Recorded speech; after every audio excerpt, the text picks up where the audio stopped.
To understand the trap we're in right now, look at this chart. This upward line represents the defining strategy of the 2010s, the efficiency playbook. If you were an investor or running a business, you could safely assume three things. The international order was stable, trade was relatively free, and inflation was predictably low. Last decade of growth. Today, we are operating in a fractured landscape, shaped by 10 massive geopolitical and technological shifts that completely invalidate the old roles. Historians and economists are looking at this fragmentation and pointing to a very specific, uncomfortable parallel: the 1930s. Back then, following a global economic shock, nations turned inward. Tariffs spiked, economies walled themselves off into blocks, and international cooperation, like the League of Nations shown here, broke down entirely. If you try to run a highly optimized 2010s-style strategy in a world breaking apart into competing blocks, you are setting your portfolio and your operations up for failure. The breakdown started with the pandemic. Empty streets like this were the physical manifestation of a supply chain shock that severed our global connections almost overnight. Then, the illusion of permanent geopolitical peace evaporated. Major powers and regional conflicts brought back the reality of violent border disputes, introducing massive physical risks to global stability. We also saw a sharp rollback of democratic norms. Frameworks that guaranteed free expression, like the one country, two systems model in Hong Kong, were replaced by strict authoritarian security enforcement. Instead of expanding free trade, major economies embraced protectionism. Tariffs became a primary weapon, signaling a hard shift toward domestic priorities and trade wars over international cooperation. These massive supply shocks, massive government borrowing, and trade conflicts combined to trigger something we hadn't seen in decades: sticky, stubborn global inflation. At the exact same time, generative AI exploded onto the scene. In less than 4 years, tools like ChatGPT became an unpredictable and permanent variable in the global economy. Control over advanced semiconductor fabrication is now a primary geopolitical lever, replacing traditional resource access as the prerequisite for technological dominance. Add it all up, and the mandate is clear.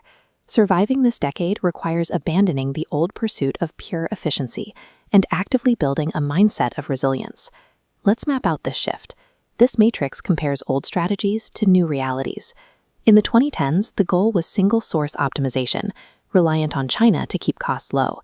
Today, that optimization creates massive liability, leaving us vulnerable to geopolitical shocks. Today, competitors are actively weaponizing the global economy.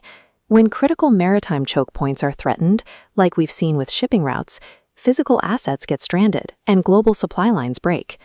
To counter this, businesses are being forced to adopt friend-shoring, localizing production and moving supply chains closer to home or to allied nations. There is a strict mathematical trade-off here.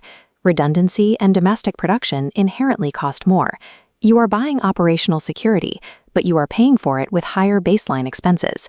Securing your supply chain is non-negotiable for survival right now, but because every major player is making this same expensive pivot, it actively fuels the permanent inflationary pressures of the new era. This brings us to the matrix's second row: technology and career. The imperative is aggressive AI integration. AI offsets new inflation. When paying more for localized supply chains, you use these tools to recover margins lost to rising costs. But extreme reliance on AI creates its own structural weakness. Deeply integrating these models opens the door to severe cyber attack risks and data vulnerabilities. There is another vital historical echo here. In the 1930s, leaders like Franklin D. Roosevelt used the new medium of radio to bypass traditional institutions and speak directly to the public. But that same technology was weaponized to spread propaganda and erode democratic stability. Today, AI-driven information warfare and deepfakes pose the exact same threat to modern institutions and elections.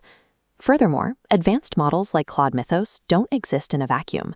By heavily adopting them, you are tying your career and your business to highly contested, fragile global semiconductor supply lines.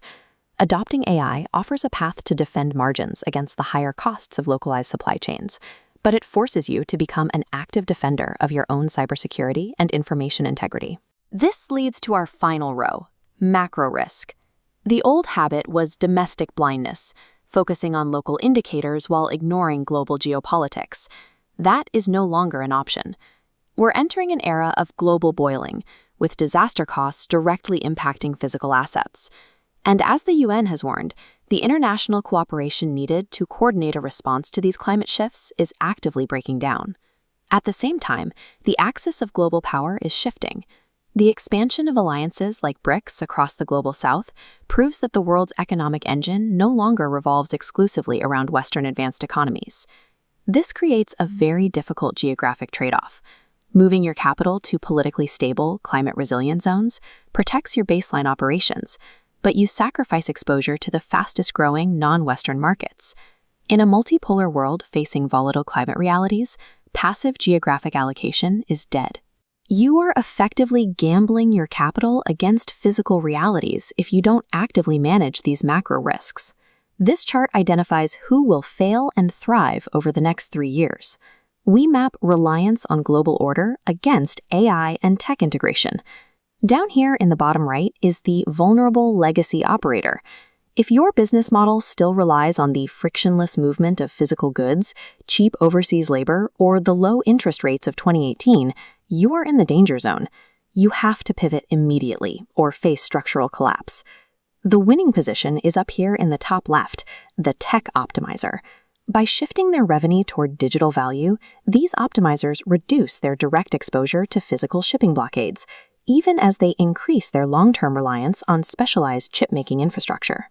The operational rule is this: you have to stop optimizing for the perfectly stable world we left behind and start building walled garden resilience for the reality of 2026.